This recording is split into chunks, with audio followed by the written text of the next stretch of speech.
Kita mulai. Assalamualaikum warahmatullahi wabarakatuh.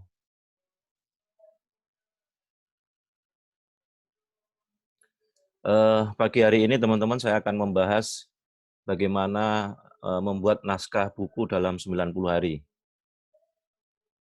Bagaimana program itu, checklistnya sudah saya kirim ke emailnya masing-masing, yang kalau sudah ngirim artikel dan kalau Anda memang sungguh-sungguh untuk menyelesaikan naskah buku, maka jenengan bisa eh, mengikuti pendampingan dari saya.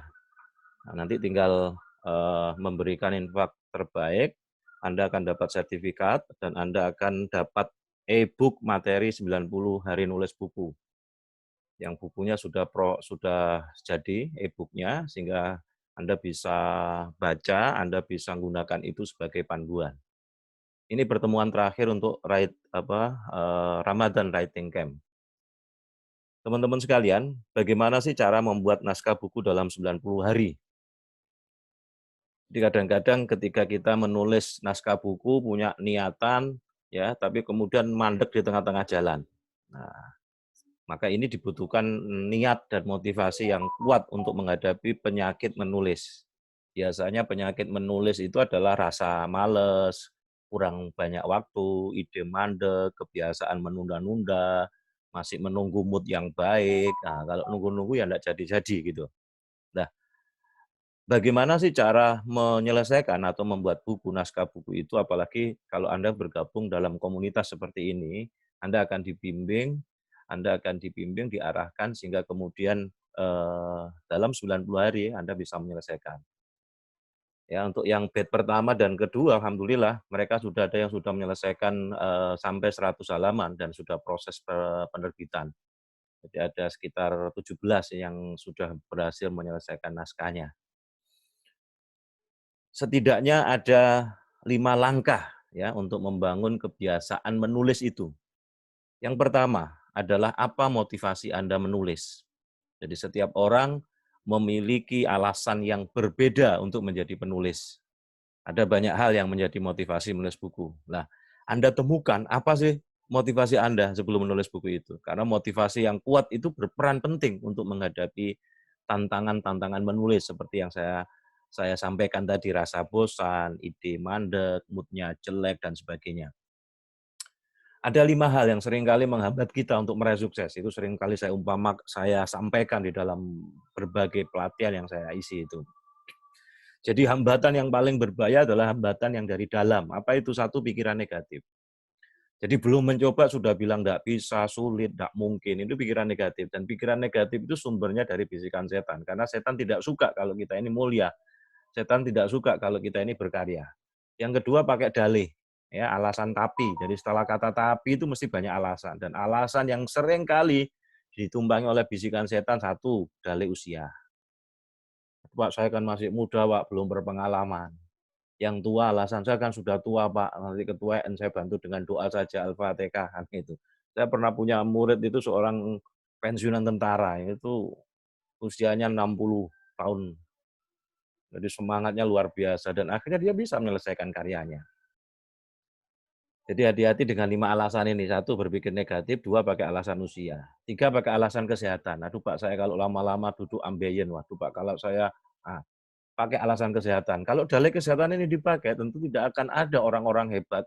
Ada yang tangannya buntung, kakinya buntung, ada yang buta, tetapi dia bisa berkarya. Ya. Yang ketiga, pakai alasan latar belakang pendidikan. Wah, saya tidak mungkin bisa, Pak. Saya kan cuma S3 ya, Pak. SD, SMP, SMA saja. Kalau dalih ini, saya tidak akan pernah punya seorang guru Cak Nun. Nah, bukankah Cak Nun juga tidak bergelar? Gus Dur kuliah sampai jauh-jauh di Al-Azhar tidak menyelesaikan, tidak bergelar. Tapi siapa yang bilang kedua tokoh itu adalah orang-orang yang hebat di dalam kapasitasnya masing-masing. Jadi tidak ada alasan. Yang kelima ini alasan yang seringkali kelihatannya rohani tapi roh halus, yaitu dalih nasib. Nah, jadi yang pertama adalah motivasi. Jadi apa motivasi Anda menulis? Jadi sampai temukan dengan motivasi yang paling kuat, harusnya kesadaran akan hubungan kita dengan Allah, bahwa kita ingin menulis itu untuk berkarya, menginspirasi orang lain menjadi jauh lebih baik, menjadi orang yang bermanfaat, menjadi orang yang punya kontribusi. Nah, salah satunya adalah dengan menulis sesuatu yang positif yang bisa dibaca. Siapa tahu tulisan kita itu bisa menginspirasi banyak orang dan berubah menjadi jauh lebih baik. Yang kedua, kalau sudah menemukan motivasi Anda menulis, maka kan yang kedua buat target menulis sesuai kemampuan. Tidak ada pencapaian tanpa target. Karena tidak ada ukuran seberapa besar keberhasilan yang telah dicapai. Maka termasuk di dalam menyelesaikan naskah buku, membuat buku adalah dengan menetapkan target penulisan. Sehingga penyusunan target yang jelas, jadi penyusunan target yang jelas sesuai dengan kemampuan, itu akan memberikan gambaran kapan naskah buku kita ini akan selesai. Akan memberikan gambaran bagaimana rincian penjelasannya, rincian pekerjaan dalam penyusunan naskah, rincian waktu dalam menyusun masing-masing bagian di dalam buku itu. Maka dalam kelas menulis online 90 hari menulis buku yang sudah saya susun dan e-book-nya sudah jadi, kemudian cover-nya tinggal nyetak, Anda bisa dapatkan itu. Kalau Anda mau sungguh-sungguh nanti menyelesaikan, itu sudah ada checklist-nya. Tiap pekannya yang harus Anda lakukan itu apa. Jadi minggu pertama ini apa, minggu kedua ini apa, minggu ketiga ini apa. Sebagian PowerPoint-nya kan sudah saya kirim ke email Anda ketika Anda sudah setor naskah itu. Nah, nanti kalau Anda mau sungguh-sungguh mendapatkan pendampingan untuk menyelesaikan naskah buku, maka Anda bisa mendaftar untuk mendapatkan e-book dan sertifikatnya, dan saya bimbing untuk menyelesaikan naskah bukunya. Karena di situ Anda akan ada checklist-nya, tiap pekan itu apa yang harus Anda lakukan. Minggu pertama apa, minggu kedua apa, minggu ketiga apa. Sampai kemudian naskah itu jadi, sampai kemudian dikirim ke penerbit. Jadi yang kedua adalah target. Jadi setelah motivasinya begitu kuat, kemudian kita buat target menulis sesuai kemampuan. Kemudian yang ketiga, menulis naskah buku setiap hari di waktu yang sama. Jadi misalnya Anda menyisihkan 1 jam, 2 jam setiap hari, 1 jam, 2 jam tiap hari. Setelah kerangka berpikirnya sudah Anda temukan, maka dari kerangka berpikir itulah daftar isi. Maka Anda sudah bisa memulai per bab sesuai dengan daftar isi. Jadi yang langkah pertama adalah Anda membuat temanya, kemudian buat peta pikiran, dari peta pikiran itulah kemudian Anda kembangkan sampai ketemu kerangka berpikir. Dari kerangka berpikir itulah daftar isi Anda, daftar isi buku Anda. Nah, setelah itu Anda buat target. Lah, targetnya sudah saya checklist-kan bagaimana cara-caranya itu di 90 hari menulis buku. Termasuk bagaimana menulis novel, menulis artikel, menulis buku non-fiksi, dan sebagainya. Nah, setelah Anda lakukan itu, maka Anda kemudian menulis naskah buku setiap hari di waktu yang sama. Jadi Anda sisihkan 1 jam, 2 jam. Anda bayangkan kalau kemudian 1 jam tiap hari, 2 jam tiap hari Anda menulis 1 halaman saja, maka 90 hari sudah jadi buku 90 halaman. Ya. Kalau Anda sisihkan waktu 1 jam, 2 jam Anda menulis 2 halaman saja, Anda menulis setiap hari 2 halaman untuk buku Anda, maka dalam 90 hari Anda telah menyelesaikan 180 halaman dan itu sudah jadi buku. Dan itu sudah jadi naskah. 180 halaman sudah luar biasa tebel. Lah Anda sendiri yang bisa menentukan waktu terbaik itu. Jika waktu terbaik nulis Anda adalah pagi hari, misalnya jam 5 sampai jam 6 atau jam 5 sampai jam 7, maka lakukan kebiasaan menulis itu setiap hari pada jam tersebut. Tercapai atau tidaknya target menulis pada dasarnya sangat tergantung kepada komitmen kita masing-masing. Jadi semakin kita mematuhi target yang telah ditentukan, maka naskah buku akan terkirim tepat waktu kepada penerbitnya. Maka disinilah kemudian pentingnya kemudian kita memiliki apa? Komitmen.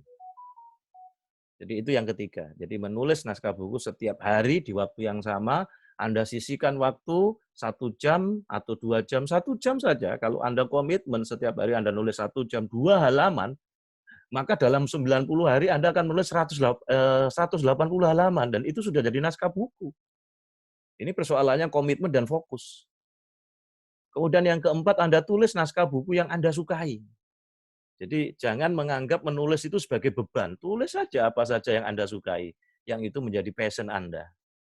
Saya sering kali ditanya, Pak gimana caranya Pak Fakih, Pak Sarif, kalau kita menemukan passion kita. Passion kita itu akan ketemu kalau kita bisa menjawab 5 pertanyaan. 1, bidang keahlian apa yang kita kuasai hari ini. 2, kalau kita lakukan itu penuh enjoy, happy gitu, kayak tidak ada beban. Gitu. 3, kalau orang lain mengerjakan itu butuh waktu lama, tapi kalau kita yang lakukan itu butuh waktu cepat dan hasilnya baik. Kalau 3 pertanyaan itu sudah terjawab, maka itulah passion kita. 4, kita sampai lupa waktu, ya, untuk menekuni bidang itu. Kita sampai lupa, "Loh loh loh, oh jam piro ya? Loh loh loh," kan gitu misalnya. Kemudian 5, kita tidak akan pernah menyesal seumur hidup kita karena kita telah melakukan itu. Lah kalau kita sudah mendapatkan 5 pertanyaan dan jawabannya, itu kita mampu menjawab, itulah passion kita. Nah, kalau kita mau tekuni 3 sampai 5 tahun ke depan sesuai dengan passion kita, maka kita akan menjadi orang yang berkelas, bahkan orang yang expert di bidangnya. Sehingga persoalannya adalah di negeri ini kadang-kadang kita tidak fokus. Kenapa kemudian ketika lulus SMA masih bingung, ketika lulus kuliah pun masih bingung. Kenapa? Karena dia tidak fokus, dia tidak expert di bidangnya. Jadi yang keempat, tulislah naskah buku Anda yang Anda sukai. Jadi jangan menganggap menulis itu sebagai beban. Tulis apa saja yang Anda sukai. Kemudian Anda bisa nulis cerita pendek, Anda bisa nulis catatan harian. Dari catatan harian Anda, itu bisa dikumpulkan jadi buku. Anda bisa menulis puisi, apapun lah. Jadi penulis harus menguasai materi yang ditulis sehingga tulisannya yang dihasilkan itu berkualitas. Sehingga sebelum menulis, pikirkan apa yang paling Anda sukai. Lalu tulis selengkapnya, sedetail mungkin, kemudian Anda tentukan waktu tadi. Kalau setiap hari Anda nulis 2 halaman, dikumpulin. Nah, itu seperti Pak Nurman kemarin sudah mulai masuk menulis. Nah, dia sudah hampir 20 tahun bergerak dalam bidang marketing ya, Pak Nurman ya. Nah, itu kalau ditulis setiap hari 2 halaman pengalaman-pengalaman Anda, maka itu akan jadi buku. Dengan program 90 hari Anda sudah dapat berapa kalau 2 halaman? 180 halaman.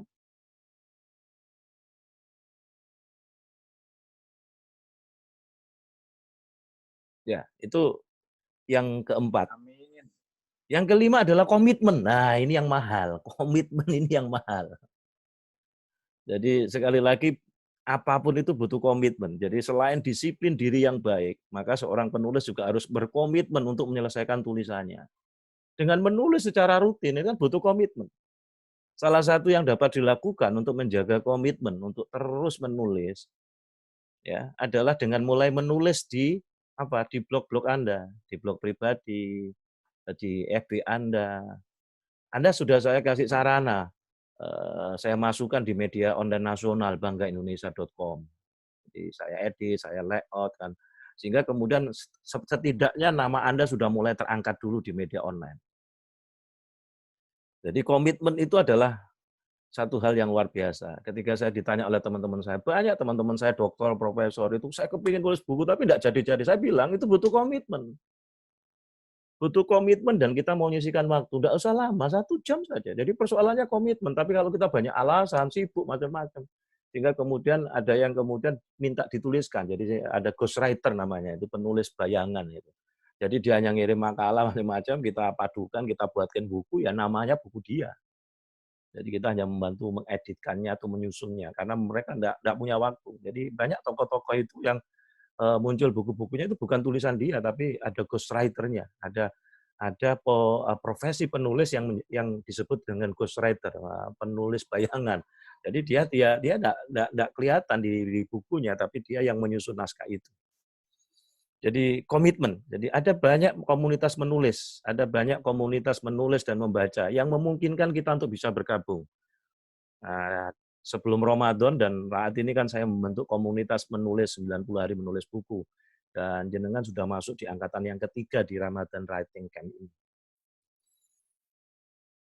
Jadi banyak keuntungan yang diperoleh ketika Anda bergabung dengan komunitas menulis itu. Jadi nanti Anda dibimbing seperti kayak gini ini. Anda dibimbing, Anda diarahkan. Bahkan angkatan pertama ini sudah ada yang sudah menyelesaikan, ada 17 orang menyelesaikan naskah bukunya. Dibimbing, diarahkan seperti saya mengarahkan mahasiswa saya nulis tesis, ya, nulis disertasi ataupun nulis skripsi. Nah, hal yang tersulit memang untuk membangun kebiasaan adalah apa? Berani memulai. Nah, berani memulai itu hal yang tersulit gitu. Nah, tapi begitu kita mau memulai ternyata mengalir saja. Maka ada metode yang saya ajarkan awal-awal itu adalah MS, menulis saja, jangan takut salah. Jadi menulis saja, setiap hari menulis saja. Nanti kirim aja ke email saya, nanti akan saya baca, akan saya tata lagi. Kemudian yang kedua, Anda mulai komitmen, menulis saja setiap hari, MSS. Nah, menulis saja setiap hari. Atau menulis saja setiap hari 1 halaman atau 2 halaman. Nah, tadi Anda kalau sudah setiap hari 1 halaman atau 2 halaman, Anda sudah mampu komitmen itu. Anda sudah bisa menyelesaikan naskah buku karena 50 halaman atau 90 halaman, bahkan 100 halaman, Anda sudah bisa itu dikumpulkan bisa jadi sebuah buku. Jadi memang membangun kebiasaan memulai, ya. Begitu juga dengan menulis. Jangan terlalu khawatir dengan gaya bahasa. Ya, sering seiring dengan latihan menulis secara rutin, maka nanti akan terbentuk ciri khas bahasa Anda. Ya,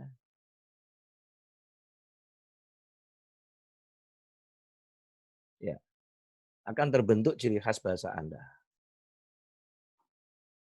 Nah, bagaimana nanti cara menyelesaikan atau membuat buku? Nah, itu komitmen. Nah, jadi komitmen bersama, waktu itu investasi terbesar para penulis itu adalah waktu. Maka karena itu wajar jika setiap hari kita harus sisihkan waktu untuk menulis.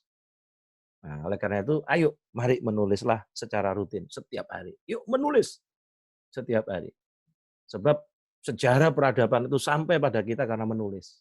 Nah, kalau kita tidak mau menulis, kalau kita tidak mau berkarya, tidak membiasakan yuk menulis, jangan-jangan nanti kita jadi orang prasejarah.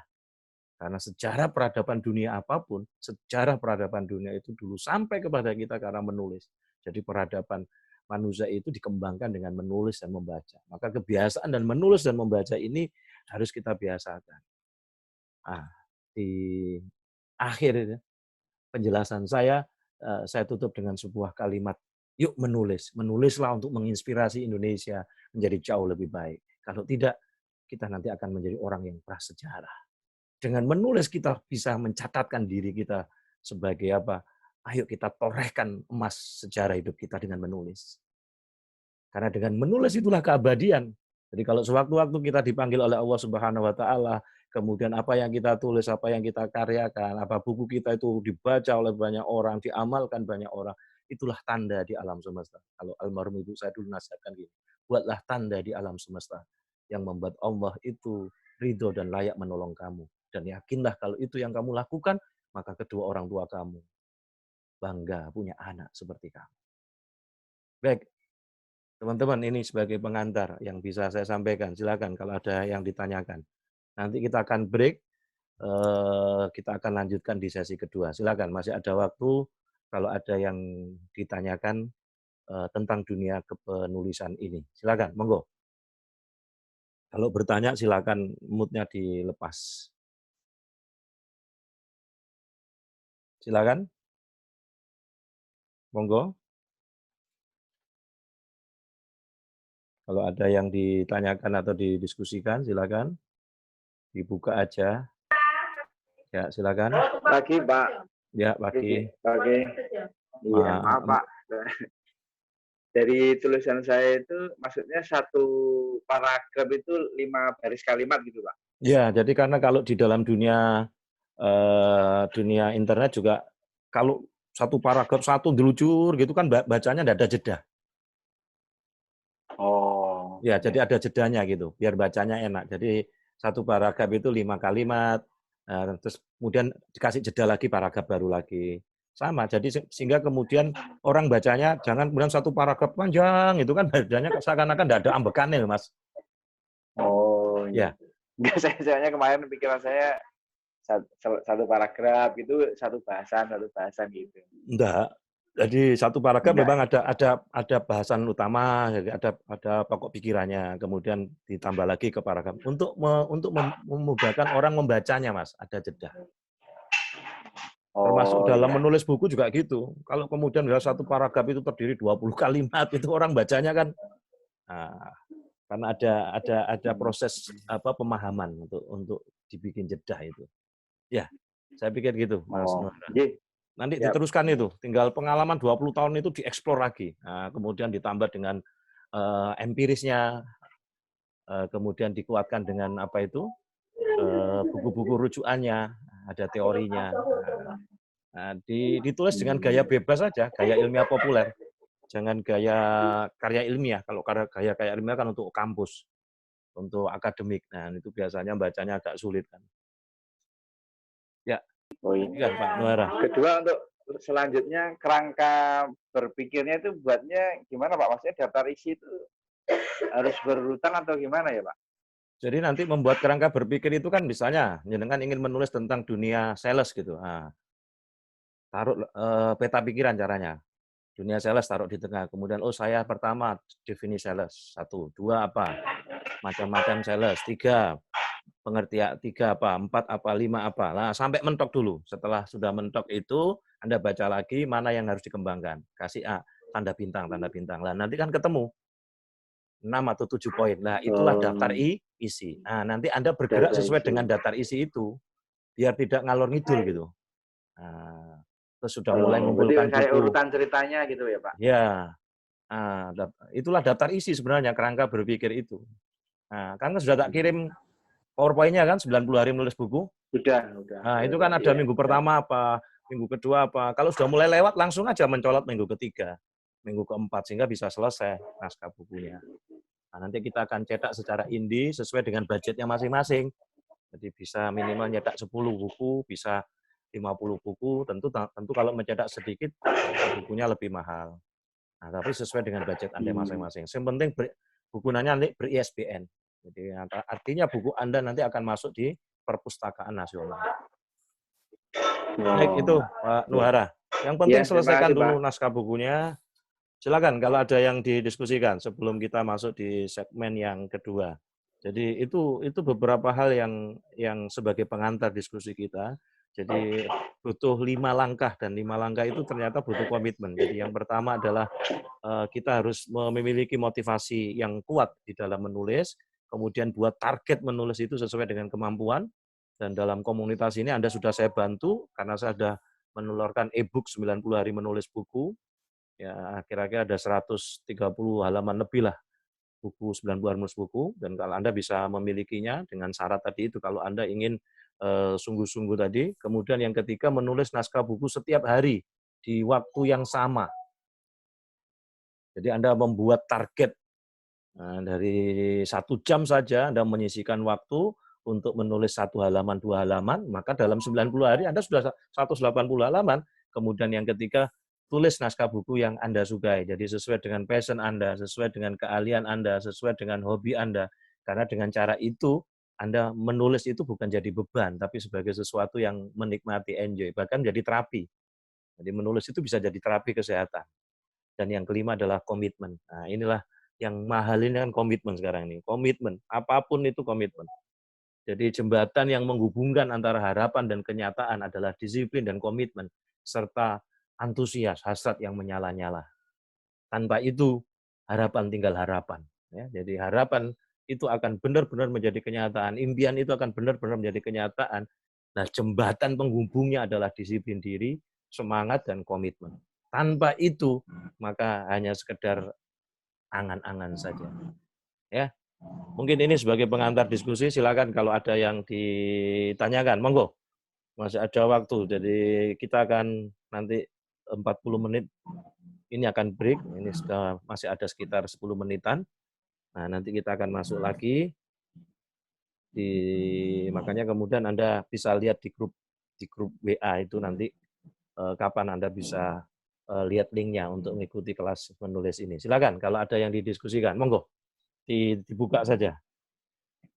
Moodnya, ayo. Ya, saya Pak. Ya, silakan, Mas Yasin. Yasin ya. Saya sebenarnya banyak waktu ya. Cuma ya mungkin setidaknya sudah dapat gambaran 5 poin tadi. Ya. Bahkan dari kantor kalau nulis itu bisa dapat apa ya, reward ya. Ya. Bisa jadi kredit lah begitu. Ya. Nah, tapi seringkali itu malah jadi beban, Ustaz. Nah, ini merubah beban jadi motivasi tadi itu mungkin bisa digambarkan mungkin biar sebenarnya reward tadi sudah motivasi besar sebenarnya, tapi ya jadi, gitulah. Ya, rahasianya dan lain-lain. Iya, jadi rahasianya motivasinya harus kuat. Motivasinya itu adalah didorong kesadaran akan hubungan kita dengan Allah untuk berbagi sesama, berbagi kebaikan. Karena motivasi yang paling kuat adalah kuat ruhiyah, bukan sekedar materi. Kalau itu yang kedorong, kalau itu yang kemudian salah satu motivasi yang sampai hari ini saya pegang itu pesan almarhum ibu saya tadi itu. Buatlah tanda di alam semesta. Saya baru sadar buatlah tanda di alam semesta itu bukan foto saya tertempel di mana-mana. Tetapi saya harus punya karya, punya prestasi yang menjadikan Allah itu ridho, yang menjadikan Allah itu layak mencintai saya. Dengan cara saya apa? Saya berbagi ilmu, berbagi kebaikan. Ternyata ketika saya nulis buku-buku saya itu dibaca, dipahami oleh banyak orang, itulah tanda di alam semesta. Dan beliau sampai meyakinkan, maka orang tuamu akan bangga punya anak seperti kamu. Dan kalau saya sewaktu-waktu meninggal dunia, apa yang saya ajarkan, kemudian itu di browsing di internet, buku-buku saya, karya-karya saya, baik yang di Erlangga, di Rosda Karya, apa di Gramedia Pustaka Utama, selama itu dikaji orang, dibaca orang, kan mengalir apa enggak ilmunya? Bermanfaat apa enggak? Itulah ilmu yang manfaat, itulah amal jariah. Nah, kalau dorongannya itu, maka insya Allah, apalagi kemudian tadi menulis karena sudah ketemu passion-nya. Jadi tulislah yang menjadi passion kita, yang menjadi bidang yang memang bidang yang kita sukai. Dan itu biasanya jauh lebih banyak, jauh lebih cepat. Benar, Pak? Enggak? Iya. Nah, sehingga dorongannya tadi itu sebenarnya motivasi yang kuat. Dan yang paling besar adalah komitmen tadi. Tanpa komitmen, tanpa disiplin diri, maka tidak. Kita hanya sisihkan waktu 1 jam saja. Tidak banyak. Makanya setiap 3 bulan saya insya Allah pasti menghasilkan karya buku. Apa saja, bos, setiap bulan. Karena apa? Saya sisihkan 1 jam, 2 jam. 1 jam, 2 jam. Apalagi dalam stay at home ini. Subhanallah. Saya 2 bulan di rumah nganggur ini. Wah, daripada kemudian saya nganggur, saya berbagi aja terus gitu. Ternyata Allah kasih jalan. Dengan cara semacam ini kemudian kita kenal banyak orang kan dari berbagai luar kota. Jadi selama ini saya keliling, training macam-macam. 2 bulan di rumah, stres juga gitu kan. Stay at home. Saya kemudian nyari kesibukannya. So apa? Ternyata saya bisa bertemu dengan teman-teman dari berbagai latar belakang, dari berbagai daerah. Ya, saya pikir itu Mas Yasin. Tinggal butuh komitmen. Iya, Pak. Nah, siap. kalau sungguh-sungguh dibuat kerangka berpikir. Wah, apalagi di Sorongnya.